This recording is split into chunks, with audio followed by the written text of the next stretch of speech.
لعلكم تفلحون. وعن الأغر بن يسار المزني رضي الله عنه عن النبي صلى الله عليه وسلم قال: يا أيها الناس توبوا إلى الله واستغفروا إليه فإني أستغفره في اليوم 100 مرة أو كما قال عليه الصلاة والسلام.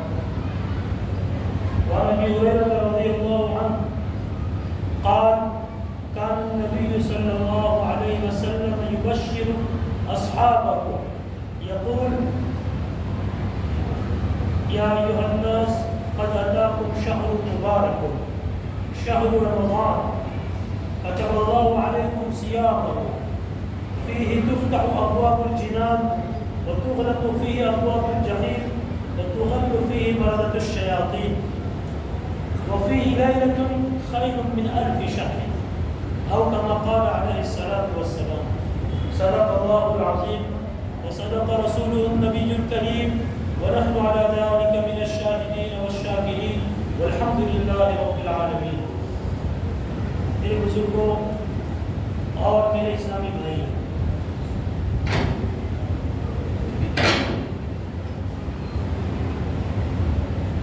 بہت تھوڑے دن بلکہ گنتی کے گھنٹے اور گھڑیاں ہیں جو اب باقی رہ گئی ہے اور ہمارے اور ماہ رمضان ماہ مبارک کے درمیان حائل ہے. کچھ دنوں کے بعد انشاءاللہ تعالی ہم لوگوں پر بہت مبارک مہینہ سایہ کرنے والا ہے.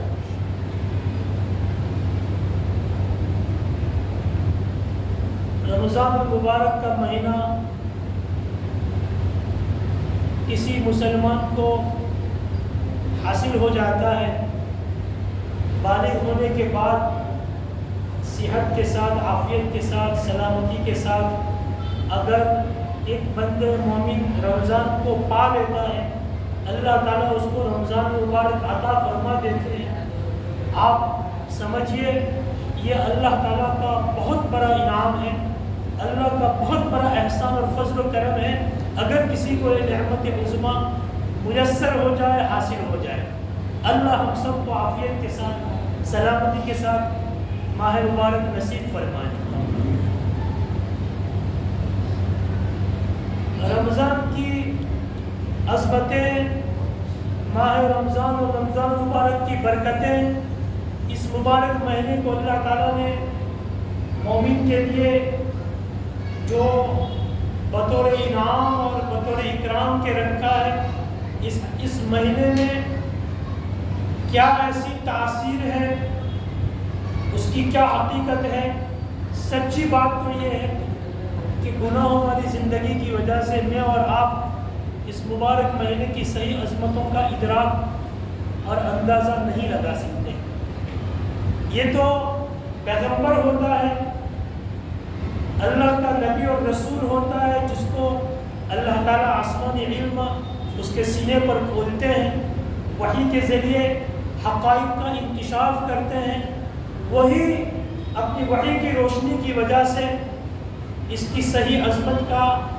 اندازہ لگا سکتا ہے، اس کی حقیقت کا ادراک کر سکتا ہے. اسی لیے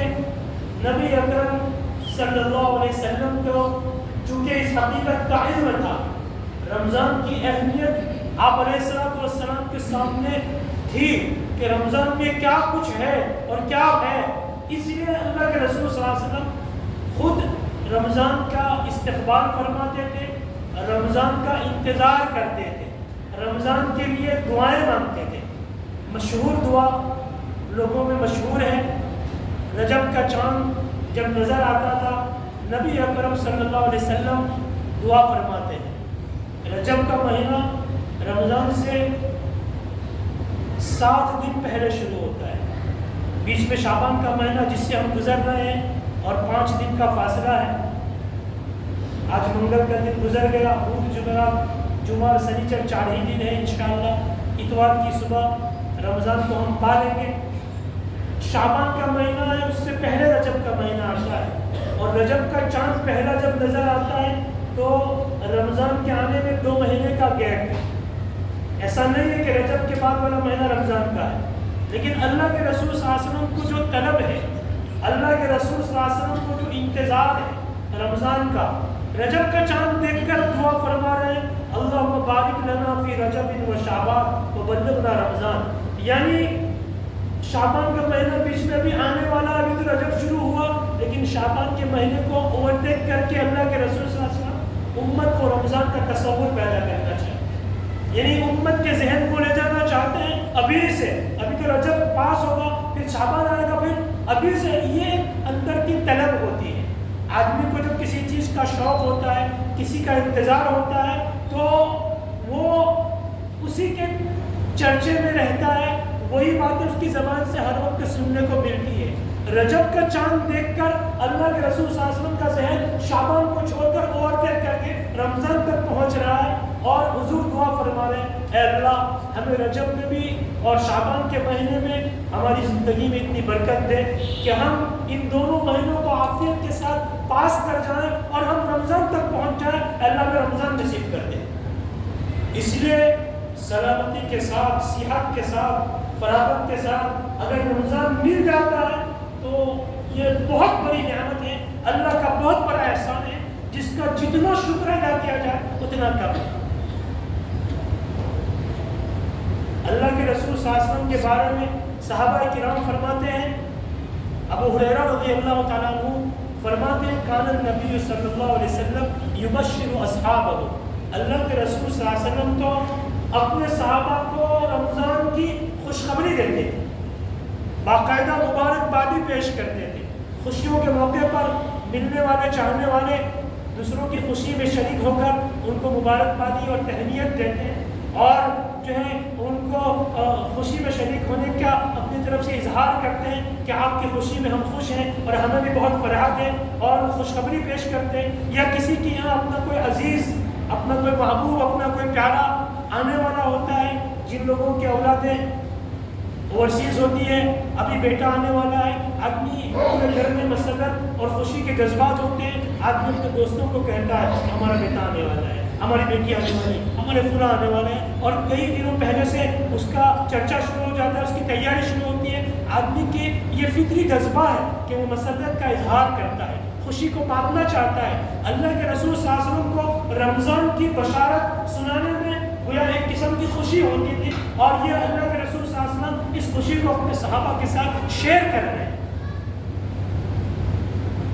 اس لیے ابو ہریرہ فرماتے ہیں اللہ کے رسول صلی اللہ علیہ وسلم اپنے صحابہ کو یبشر اصحابہ خوشخبری باقاعدہ دیتے تھے، یقول فرماتے تھے اے لوگو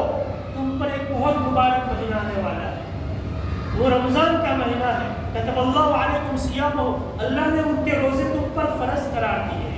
پھر اللہ کے رسول نے رمضان کی فضیلت بتلائی، کہا یہ ایسا مہینہ ہے اس میں جنت کے دروازے کھول دیے جاتے ہیں، اس میں جہنم کے دروازوں کو بند کر دیا جاتا ہے، اس میں سرکش شیطانوں کو زنجیر میں جکڑ کے رکھ دیا جاتا ہے۔ یہ سب کیا ہے؟ یہ اللہ تعالیٰ کی طرف سے ماہ مبارک کی تیاری ہے۔ فرمایا آپ علیہ السلام نے، اور اس میں ایک رات تو ایسی زبردست ہے کہ جو 1000 راتوں سے بہتر ہے۔ اگر اس ایک رات میں بندے مومن اللہ کی عبادت کر لیتا ہے، اللہ سے اپنا تعلق جوڑ لیتا ہے، اللہ سے اپنا تعلق قریب کر لیتا ہے، کہا لیلۃ، اس میں ایسی رات خیر من الف شہر۔ اللہ کے رسول صلی اللہ علیہ وسلم کی نظر میں، آپ کے سامنے اس مہینے کی حقیقت تھی، جس کی وجہ سے اللہ کے رسول اس کا انتظار کر رہے ہیں، اللہ کے رسول اس کے لیے دعا کر رہے ہیں۔ روایت میں ہے آپ علیہ السلام فرماتے ہیں لو یعلم ما فی امتی، لو تعلم امتی ما فی رمضان لتمنت ان یکون رمضان السنۃ کلها، اگر میری امت کو پتہ چل جائے کہ رمضان میں اللہ نے کیا رکھا ہے ان کے لیے، حقیقت پوری 100% اگر امت کے سامنے آ گیا رمضان کی کہ رمضان میں رب کریم نے بندے مومن کے لیے کیا انعامات اور کیا کیا تحفے رکھے ہیں، اور اللہ کی رحمتیں کتنی بھرپور انداز میں اس کی رحمتوں کے جھونکے ایسے چلتے ہیں، اگر میری امت کو پتہ چل جائے رمضان میں کیا ہے، کہا قسم بخدا میری امت تمنا کرنے لگے گی کہ کاش پورا سال ہی رمضان چلتا رہے۔ ایک رمضان مومن صحیح معنی میں پالے، اس کے حق کی ادائیگی کے ساتھ، اس کی رات اور دن کی قدر دانی کے ساتھ، اس کے لمحات اور اس کی گھڑیوں کو ضائع کے بغیر نماز، روزے، تراویح اور جو فرض روزے ہیں اور اس کے علاوہ جو اعمال بتلائے گئے ہیں، ایک رمضان اگر صحیح قدر دانی کے ساتھ مومن گزار لے، قسم خدا کی اس کی پوری زندگی بدلنے کے لیے کافی۔ اتنا مومن ترقی کرتا ہے رمضان کی گھڑیوں میں اگر وہ صحیح معنی میں ادا کرے۔ آپ علیہ الصلوۃ والسلام کے پاس مدینہ منورہ میں جو لوگ آتے تھے قبائل سے، مرکز پہ پہنچتے تھے، مدینہ منورہ میں قیام کرتے تھے، حضور کی صحبت میں رہتے تھے، مدت گزار کر جاتے تھے، 3 آدمی آئے اور مدینہ منورہ میں قیام پذیر ہوئے، آپ علیہ الصلوۃ والسلام کے پاس رہے۔ اسی درمیان کہیں جہاد کا موقع آیا اور لشکر مجاہدین کا روانہ ہو رہا تھا، ایک آدمی کو شوق ہوا، وہ اس جہاد میں مجاہدین کی جماعت میں شریک ہو گیا، رسول اللہ صلی اللہ علیہ وسلم کی اجازت لے کر حضور نے اس کو روانہ فرمایا اور وہ شہادت کے مقام کو پہنچ گیا۔ اسی جہاد میں اللہ نے اس کو شہادت عطا فرما دی، وہ 3 میں سے وہ ساتھی ان کا شہید ہو گیا۔ کچھ دنوں میں پھر دوسرا موقع آیا جہادی کا، دوسرے ساتھی کو بھی شوق ہوا، ان میں سے وہ بھی روانہ ہوا، اللہ کے رسول نے اس کو جہاد میں بھیجا، اتفاق سے وہ بھی شہادت کے مقام پر پہنچا۔ شہید ہو جانا، اللہ کے راستے میں اپنی جان کا نذرانہ پیش کرنا، جہاد سے بڑھ کر اللہ کا قرب پیدا کرنے والا کیا عمل ہو سکتا ہے؟ ایک روایت میں پوچھا گیا سب سے افضل عمل کون سا ہے؟ اللہ کے رسول نے فرمایا الجہاد فی سبیل اللہ، اپنے مال اور اپنی جان کے ساتھ اللہ کے راستے میں جہاد کرنا۔ یقیناً اپنی جان تک کی بازی انسان لگا دیتا ہے اللہ کے کلمے کو بلند کرنے کے لیے، اپنا سب کچھ چھوڑ کے چلا جاتا ہے، تو اس سے بڑھ کر اللہ کو پسند آنے والا عمل کیا ہو سکتا ہے؟ شہادت کا جو اہتمام، شہادت کی جو عظمت، شہادت کا جو وقار ہم دلوں میں، ہمارے دلوں میں ہے، ہر مسلمان کے دل میں ہوتا ہے اور ضروری ہے۔ اللہ کے رسول صلی اللہ علیہ وسلم فرماتے ہیں جس مومن کے دل میں شہادت کی تمنا نہ پیدا ہو، آرزو نہ پیدا ہو، وہ نفاق کی موت مرتا ہے۔ موقع آئے نہ آئے دوسری بات ہے، لیکن ہر بندے مومن کے دل کی آرزو ہونی چاہیے اللہ مجھے اپنے راستے کی شہادت نصیب کرے۔ تو شہید تو بہت اونچے مقام پر ہوتا ہے، ان کے لیے تو قرآن نے اعلان کیا کہ یہ سب جو مر جاتے ہیں یہ تو اموات ہے، لیکن اللہ کے راستے میں جو مرتے ہیں کہا ان کو تم اموات بھی نہ کہو، مردہ مت کہو، لا تقولوا لمن يقتل في سبيل الله اموات بل احياء، بلکہ وہ تو زندہ ہے، اللہ کے یہاں رزق دیے جاتے ہیں۔ بڑا مقام ہے شہادت کا، جو شہید ہو جائے زہر ہو۔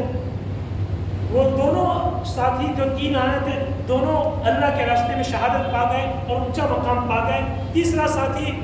وہیں رہا اور ایک مدت تک رہا، کئی مہینے رہا، اس درمیان رمضان بھی گزرا اور پھر اس کے بعد بیمار ہوا اور اپنی بیماری کی وجہ سے وہ وہیں پر انتقال کرنے لگا اور اس کی بھی وفات ہو گئی، لیکن وہ مدینہ ہی میں انتقال کر گیا اور اپنی بیماری کی وجہ سے مر گئے۔ حضرت صحابہ کیا روایت میں حضرت صحابہ کرام آپس میں چرچا کر رہے تھے، گفتگو کر رہے تھے، تو اس کے جو 2 ساتھی تھے اس کے بارے میں سب لوگ کہہ رہے تھے کہ 3 آئے تھے لیکن کتنے خوش نصیب ہے وہ دونوں کہ وہ تو اللہ کے راستے میں شہید ہو گئے، شہادت کا مقام پا گئے، یہ بیچارہ یہیں رہ گیا اور اپنی موت یہاں بیماری میں جو مبتلا ہو کے مرا۔ وہ دونوں کتنے خوش نصیب انسان تھے جن کو اللہ کے راستے کی شہادت مل گئی۔ اس طرح کا چرچا ہو رہا تھا، اللہ کے رسول صلی اللہ علیہ وسلم کو پتہ چلا، اللہ کے رسول صلی اللہ علیہ وسلم نے حضرت صحابہ کرام کو فرمایا کہ تم یہ سمجھتے ہو کہ یہ تیسرا یہاں رہ گیا اور وہ دونوں بہت اونچے مقام پر چلے گئے؟ یقیناً شہادت کا مقام بہت زبردست ہے، لیکن روایت ہے، صحیح حدیث ہے، اللہ کے رسول صلی اللہ علیہ وسلم نے فرمایا کہ تم ایسا سمجھتے ہو کہ وہ دونوں بہت آگے بڑھ گئے جنت میں اونچے درجے پر اور یہ پیچھے رہ گیا؟ کہا ان دونوں کے شہید ہونے کے بعد یہ بندے مومن نے جو زندگی پائی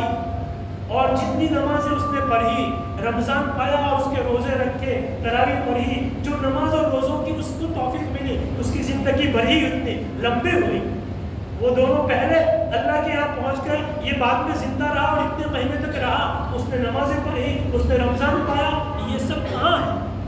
یعنی یہ نماز اور روزے کا ثواب جو اس کو ملے گا اور یہ نماز روزے جو اس کو پہنچائے گا، تم کیا سمجھتے ہو؟ اللہ کے رسول صلی اللہ علیہ وسلم نے فرمایا ان دونوں کا جو مقام ہے اللہ کے یہاں جنت میں، اور اس بندے کو اس کے نماز اور رمضان کی وجہ سے جو مقام ملا ہے اس میں زمین و آسمان کا فرق ہے۔ یعنی یہ بندہ اتنا اونچے مقام پر ہے اپنے رمضان کی وجہ سے، اپنی نمازوں کی وجہ سے، شہادت کے مقام سے بھی آگے بڑھ گیا۔ ایک رمضان اس نے صحیح معنی میں ایمان کے ساتھ، یقین کے ساتھ پا لیا۔ یہ شرط ہے بندے مومن اس کو صحیح قدردانی کے ساتھ گزارے۔ ایک عربی عالم ہے، ابھی ابھی ان کی وفات ہوئی، شیخ شنقیطی رحمۃ اللہ علیہ، علامہ شنقیطی رحمۃ اللہ علیہ سے پوچھا گیا یہ جو مہینے،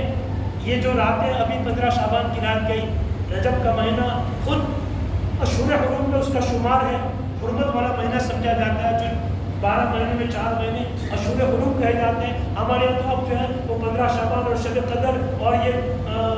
رجب کی 27ویں رات کو شب معراج کہہ کر، باقی کسی چیز کی ہمارے یہاں کوئی زیادہ علم بھی نہیں ہے اور اس کی کوئی اہمیت بھی نہیں۔ حالانکہ یہ 4 مہینے رجب کا مہینہ اور 3 مہینے جو بعد میں آتے ہیں، ذی القعدہ، ذی الحجہ اور محرم، یہ 3 اور یہ چوتھا درمیان میں پڑتا ہے، اس کو اشہر حرم کہا گیا ہے۔ تو حرمت والا مہینہ شعبان کی 15ویں رات، یہ محرم آتا ہے، اس کا عاشورے کا دن، ذی الحجہ کا عشرہ آئے گا، رمضان گزرنے کے بعد حج کا موسم، یہ سب جو ہے وہ نیکیوں کے سیزن ہیں، نیکیوں کے موسم ہیں۔ تاجر کا ایک سیزن ہوتا ہے اپنی کمائی کا، کاشتکار اور مزدور کی اپنے کھیت میں جو ہے وہ پیداوار کے اگانے اور اس سے کمانے اور حاصل کرنے کا ایک سیزن ہوتا ہے۔ مومن کے لیے اپنی آخرت میں اپنا باقا جمع کرنے کے لیے، اپنی حسنات اور نیکیاں بڑھانے کے لیے، اپنے نام اعمال کو نیکیوں سے بڑھنے کے لیے اور آخرت کو کامیاب کرنے کے لیے اللہ کی طرف سے سال میں یہ نیکیوں کے مواسم دیے جاتے ہیں، نیکیوں کا سیزن دیا جاتا ہے، جس میں اللہ کے یہاں گویا ہر نیکی، ہر نیک عمل کا اجر و ثواب بڑھا دیا جاتا ہے۔ عام دنوں میں ہے اس سے زیادہ اس پر اجر و ثواب ملتا ہے۔ اللہ کے لیے بندوں کے ساتھ رحمت ہے، رافت ہے، اللہ کی طرف سے یہ بندوں کے ساتھ جو ہے خاص لطف و مہربانی کا معاملہ ہے۔ تو رمضان ہم کو جو ملنے والا ہے، ہم بھی یہ دعا کرتے ہیں رسول اللہ صلی اللہ علیہ وسلم کی اتباع میں کہ اللہ ہمیں شعبان میں جو بقیہ دن ہیں ان میں برکت عطا فرما اور ہمیں رمضان سلامتی کے ساتھ نصیب فرما۔ بہت سے چہرے وہ ہوں گے جو گزشتہ رمضان میں آپ کے ساتھ تھے، آپ نے ان کو گلی میں، سڑکوں پر، بازار میں، اپنے محلوں میں، اپنے گھروں میں، اپنے سرکل میں دیکھا ہوگا۔ اور یہ جو پچھلے 2 سال گزرے ہیں اس میں تو کثرت سے اموات ہوئی، ایک پورا خلا ہو گیا، گیپ ہو گیا، پوری ایک قرن کا، ایک نسل کا۔ تو بہت سے وہ ہوں گے جو پچھلے رمضان میں اسی مسجد میں آپ کے ساتھ کھڑے ہو کر نماز پڑھتے تھے، آج وہ نہیں، ان کی زندگیاں ختم ہوئی، ان کا وقت پورا ہوا، وہ اس پچھلے رمضان کو نہیں پا سکے۔ اللہ ہمیں دوسرا رمضان دے رہا ہے، ہم انشاءاللہ اس مہینے کو پانے والے ہیں۔ ہم اس مہینے کی صحیح قدردانی کر لیں، اس کا استقبال کر لیں۔ اللہ کے رسول صلی اللہ علیہ وسلم کتنی مسرت کے ساتھ صحابہ کو کہتے ہیں ماذا یستقبلکم وتستقبلون، تم سب جانتے ہو تم کس کا استقبال کر رہے ہو اور کون تمہارا استقبال کرنے آ رہا ہے۔ حضرت صحابہ پوچھتے تھے کہ کوئی جہاد کا موقع ہے، دشمن حملہ کرنے والا ہے، اس کے لیے ہم ہمیں تیاری کی اور رغبت دلا رہے ہیں، یا کوئی دوسرا کوئی خاص معاملہ پیش آیا، کہا نہیں رمضان کا مہینہ آنے کا، رمضان کا استقبال۔ اللہ کے رسول صلی اللہ علیہ وسلم رمضان کا انتظار اور اس کا استقبال اور رمضان کی قدر کیسے کرتے تھے؟ حضرات صحابہ کرام رضی اللہ تعالیٰ عنہ، حضرات صحابہ کرام ہی تھے، ان کی زندگیاں تو یقیناً ہمارے لیے آئیڈیل ہے۔ حضرات صحابہ کرام کی زندگی کا مقصد ہی یہ ہوتا تھا کہ وہ تو ہر وقت اللہ کے رسول صلی اللہ علیہ وسلم کی زندگی کا معائنہ کرتے تھے، مشاہدہ کرتے تھے، نوٹ کرتے تھے کہ اللہ کے رسول صلی اللہ علیہ وسلم اللہ کے پیغمبر کیسے اپنی زندگی گزارتے ہیں، اللہ کے رسول کی رات کیسے گزرتی ہے، اللہ کے رسول کا دن کیسے گزرتا ہے، اللہ کے رسول اپنے پڑوسی کے ساتھ کیسے معاملہ کر رہے ہیں، اپنے گھر والوں کے ساتھ کیسے معاملہ کرتے ہیں، بچوں کے ساتھ ان کا کیا سلوک ہے۔ تو حضرت صحابہ اس کو بھی نوٹ کرتے تھے کہ اللہ کے رسول رمضان کیسے گزارتے ہیں۔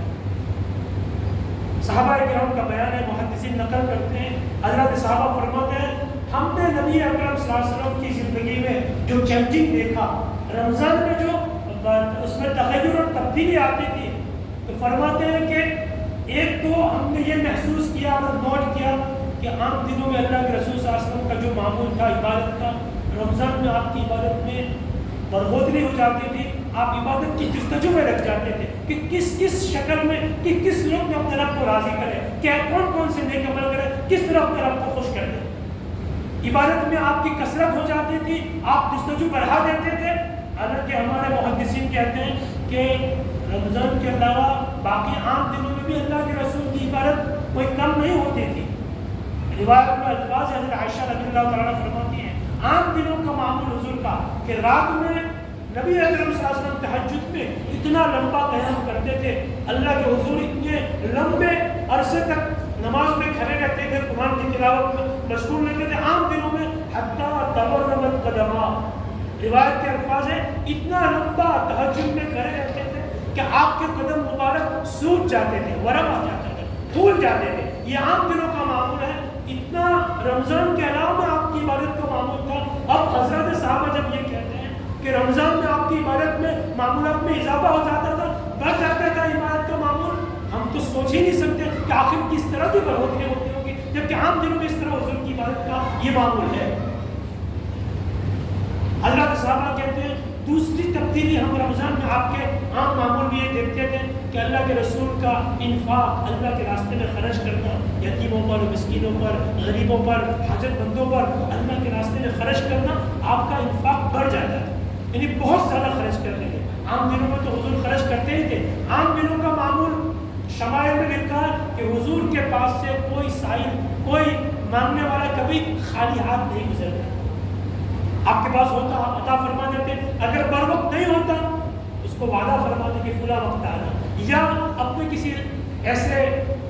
اچھی پوزیشن والے صحابی کا حوالہ دیتے، ایڈریس دیتے تو ان کے پاس جاؤ، میرا نام لو، وہ تمہیں عطا فرمائیں گے، کسی کو محروم نہیں کرتے تھے۔ آپ امت میں سب سے بڑے ساتھی ہیں،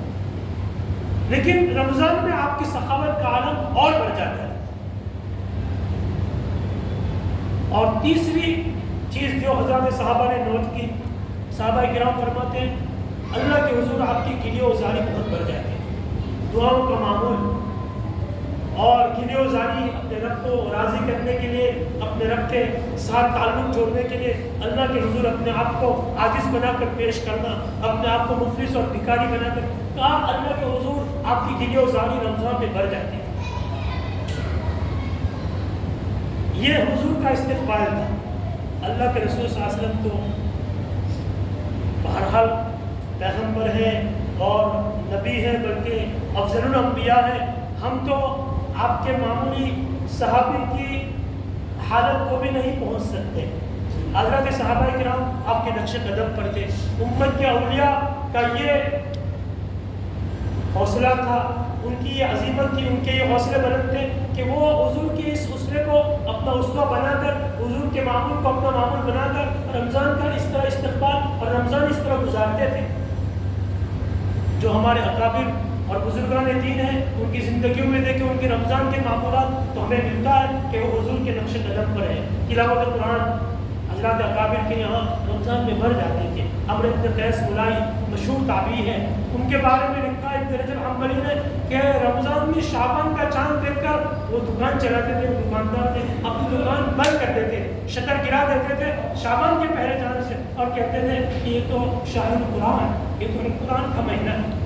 اور قرآن کی تلاوت شروع کر دیتے تھے۔ شعبان ہی سے آپ کا معمول شروع ہوتا ہے۔ یہ ہمارے امام ابو حنیفہ رحمۃ اللہ علیہ جو ہم سب کے امام ہیں، جن کی ہم اتباع کرتے ہیں، جن کی تقلید کرتے ہیں، امام صاحب کے بارے میں ان کے سیرت نگار لکھتے ہیں کہ رمضان کے مہینے میں 63 قرآن کریم ختم کرتے تھے۔ ایک قرآن دن میں ہوتا تھا رمضان کے، ایک قرآن رات میں ختم ہوتا تھا، تو 30 دن میں 7 قرآن یہ ہوتے، اور تراویح کے اندر 3 قرآن ختم ہوتے تھے، ایک عشرے میں ایک، دوسرے میں دوسرا، تیسرے میں تیسرا، 63 قرآن کریم ایک مہینے میں آپ کے ختم کرنے کا معمول تھا۔ یہ سب بہت بڑے اللہ کے خاص اور مقرب بنتے ہیں جن کو اللہ نے یہ حوصلے دیے اور ان کی یہ عظیمتیں تھیں۔ میں اور آپ 15ویں صدی کے مسلمان، گنہگار مسلمان، ہم بہت کمزور ہیں، ہم ان کے اس مرتبے کے نہیں پہنچ سکتے ہیں، لیکن اللہ نے جو ہم کو طاقت دی ہے، جتنا حوصلہ دیا ہے، جتنی ہم کو فراغت دی ہے، بہت سے بندے ہم میں وہ ہوتے ہیں جن کو اللہ نے فرصت بھی دی ہے اور صحت بھی دی ہے۔ اللہ نے ان کو بیماریوں سے پاک رکھا ہے اور مال بھی اتنا دیا ہے کہ وہ 2 مہینے بھی اپنا کام کاج بند رکھیں گے اور یکسو ہو جائیں گے، تو ان کے گھر بار چلانے میں ان کو کوئی دقت نہیں ہوتی ہے۔ بہت خوش نصیب ہے ایسے بندے جن کو اللہ نے یہ دو نعمتیں دے دی، فرصت بھی دی اور ان کو صحت بھی دی۔ اللہ کے رسول بڑے افسوس کے ساتھ فرماتے ہیں نعمتان مغبون فیہما کثیر من الناس الصحۃ والفراغ، کہا دو نعمتیں ایسی ہیں کہ عام انسان، اکثر انسان اس میں خسارے میں اور دھوکے میں رہتے ہیں، یعنی ان نعمتوں کی صحیح قدردانی اور صحیح فائدہ نہیں اٹھا پاتے۔ لوگوں کی اکثریت ان دو نعمتوں میں دھوکے میں رہتی ہے اور خسارہ اٹھاتی ہے کہ الصحۃ والفراغ، تندرستی اور فرصت۔ جو بندے دونوں اللہ نے جن کو دیا ہے، فرصت بھی ہے، کوئی بیماری نہیں ہے، وہ ان نعمتوں کی قدر جانیں اور اپنے رمضان کے لیے ابھی سے ٹائم ٹیبل کر لیں۔ اب تو بہت کم دن رہ گئے، شعبان سے ہی ہمارے بزرگ رمضان کی تیاری شروع کرتے تھے۔ ہم ایڈجسٹ کریں، اپنے اوقات کا ٹائم ٹیبل بنائیں، زیادہ سے زیادہ وقت ہمارا رمضان میں مسجد میں گزرے۔ جن بندوں کی نمازوں میں کوتاہی ہوتی ہے اور وہ گھر پر نماز پڑھ لیتے ہیں، وہ ابھی سے عادت بنانا شروع کریں کہ ہم جماعت کے ساتھ نماز پڑھیں گے، ابھی سے معمول بنائیں گے، پھر انشاءاللہ رمضان میں ایک نماز بھی ہماری بغیر جماعت کے نہیں ہوگی۔ جن لوگوں کے یہاں اتنی سستی ہے کہ وہ نماز قضا کر دیتے ہیں، وقت پر ادا نہیں کرتے، بعد میں وہ اس کی کوشش کریں کہ نہیں، وقت کے اندر نماز ادا اور نماز قضا ان میں بڑا فرق ہے۔ بلکہ اللہ کے رسول صلی اللہ علیہ وسلم تو اپنا غصہ اظہار کر رہے ہیں، ظاہر کر رہے ہیں ایسے لوگوں پر جو مسجد میں جماعت کے ساتھ نماز نہیں پڑھتے، گھروں میں اپنے وقت میں پڑھ لیتے ادا، لیکن اللہ کے رسول ناراضگی کا اظہار کرتے ہیں۔ بہت مشہور روایت ہے، سید کی روایت ہے، اللہ کے رسول صلی اللہ علیہ وسلم نے مسجد میں سب جمع تھے اور جماعت کی تیاری کی، اللہ کے رسول نے جماعت کو روک دیا اور کہا کہ میرا دل چاہتا ہے کہ لکڑیاں جمع کرنے کا تم کو حکم دو، اور کہا پھر اس کے بعد جو ہے وہ اس میں آگ لگانے کا حکم دوں، اور ان لوگوں کو جو اپنے گھروں میں بیٹھے رہتے ہیں، مسجد میں جماعت سے نماز نہیں پڑھتے، ان لوگوں کو اس آگ میں ڈالنے کا حکم دوں۔ میرے بھائیوں، یہ جو مہینہ پانے والے ہیں، یقین جانیے بہت خوش نصیب ہے جن کو اللہ یہ نعمت دے دے گا۔ کتنے ہیں جو چلے گئے، محروم ہو گئے اور اس نعمت سے وہ ایسے ہی چلے گئے، ان کی زندگی نے وفا نہ کی۔ ہم کو اللہ نے بلا مانگے دے دیا اور ہم اس پورے کووڈ کے ماحول میں بھی ہم سلامت رہے، اللہ نے ہم کو یہ موقع دیا، یہ چانس ہوتا ہے، اس کی قدردانی کریں۔ علامہ شنقیطی جو عربی عالم گزرے ہیں، ان کے بارے میں مجھے یاد آیا، ان سے کسی نے پوچھا مجلس میں کہ بما نستقبل مواسم الطاعات، شیخ یہ جو موسم طاعت ہے، یہ سیزن ہے نیکیوں کے، عبادتوں کے موسم آ رہے ہیں، رمضان اور یہ ذی الحجہ کا عشرہ اور یہ رمضان کا یہ موسم طاعت کا استقبال ہم کیسے کریں؟ ہمارے زمانے کے عالم ہیں، ابھی ماضی قریب میں ان کے انتقال ہوا، شیخ نے کہا بالاستغفار،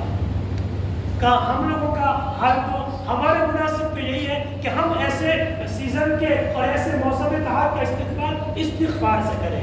استغفار بہت زبردست عبادت ہے، استغفار بندہ اگر اختیار کر لیتا ہے، اس کے لیے پھر جتنی عبادتیں ہیں ان سب کا نچوڑ اور لب لباب اور خلاصہ اس میں داخل ہے۔ ہم استغفار سے استقبال کریں گے۔ اللہ کے رسول صلی اللہ علیہ وسلم اپنی زندگی کا معمول بدلاتے ہیں، رمضان میں نے پوری زندگی کا معمول، حضور نے فرمایا، میں نے روایت پیش کی آپ کے سامنے، اگر ابن یسار المزنی فرماتے ہیں نبی اکرم صلی اللہ علیہ وسلم نے فرمایا، اے لوگوں اللہ کی طرف رجوع کرو، اللہ کی طرف توبہ کرو اور اللہ سے مغفرت طلب کرو اپنے گناہوں کی۔ پھر فرمایا میں ایک دن میں 100 مرتبہ اپنے رب سے استغفار کرتا ہوں۔ اللہ کا پیغمبر ایک دن میں 100 مرتبہ استغفار کر رہا ہے۔ محدثین کہتے ہیں کہ پیغمبر کو استغفار کرنا اور 100 مرتبہ اس کی کیا ضرورت پیش آئی؟ نبی اکرم صلی اللہ علیہ وسلم تو نبی بلکہ سید الانبیاء ہے، اور انبیاء تو سب کے سب معصوم ہوتے ہیں۔ نبی معصوم ہوتا ہے پوری انسانیت میں، اس کا کوئی صغیرہ کبیرہ گناہ نہیں ہوتا، یہ ہمارا عقیدہ ہے۔ انبیاء معصوم ہے، کسی نبی سے کوئی گناہ چھوٹا بڑا صادر نہیں ہوتا ہے، اور حضور تو پھر اللہ کے محبوب پیغمبر ہے۔ اللہ تبارک و تعالیٰ نے نبی اکرم صلی اللہ علیہ وسلم کے لیے اپنی خاص کتاب قرآن مجید میں صاف صاف اعلان کیا کہ نبی کا تو کوئی گناہ ہوتا ہی نہیں، لیکن اگر نبی اپنی شان عالی کے اعتبار سے اللہ کے سامنے اپنے کو کوئی گنہگار سمجھتا ہے، اور اگر آپ سمجھتے ہو کہ ان کی یہ کوتاہی ہے، تو بھی ہم نے معاف کر دیا۔ اِنَّا فَتَحْنَا لَكَ فَتْحًا مُبِينًا لِيَغْفِرَ لَكَ اللَّهُ مَا تَقَدَّمَ مِن ذَنبِكَ وَمَا تَأَخَّرَ۔ اے نبی، ہم نے آپ کو فتح مبین دے دی، اور آپ کا اگر کوئی گناہ تصور کوئی کرتا ہے یا آپ اپنے اعتبار سے سمجھتے ہیں نبی کا کوئی گناہ نہیں ہوتا، پھر مانتے ہیں تو بھی ہم نے معاف کر دیا، اور پہلے کا بھی اور آئندہ کو بھی معاف کر دیا۔ اللہ کا رسول معصوم ہے، اس کے باوجود وہ استغفار کر رہا ہے، اللہ کے حضور اپنی معافی مانگ رہا ہے، اور ایک نہیں، دو نہیں، 10 نہیں، 100 مرتبہ دن میں معافی مانگ رہا ہے. یہ کیوں ہے؟ مفسرین کہتے ہیں، محدثین کہتے ہیں کہ یہ اصل میں اپنی امت کی تعلیم کے لیے، اپنی امت کا مزاج بنانے کے لیے ہے. اللہ کے رسول کو استغفار کی ضرورت نہیں تھی. آپ کے تو درجات بہت اونچے ہیں، آپ کو تو اللہ تعالیٰ نے جو قرب عطا فرمایا کسی نبی کو نہیں عطا فرمایا. شب معراج میں آپ کو ملائے اعلیٰ کے قریب کیا اور سدرۃ المنتہا سے آگے بڑھایا جہاں جبرائیل بھی نہیں جا سکتے تھے، اللہ کے رسول کو وہاں بلایا. اتنا بڑا مقام. لیکن حضور اس عمل کے ذریعے اپنے استغفار جو کر رہے ہیں، اس عمل کے ذریعے حقیقت میں ہم گنہگار مسلمانوں تھے، یہ ذہن سازی کرنا چاہتے ہیں، امت کو یہ تعلیم دینا چاہتے ہیں کہ امت استغفار کو لازم کرے،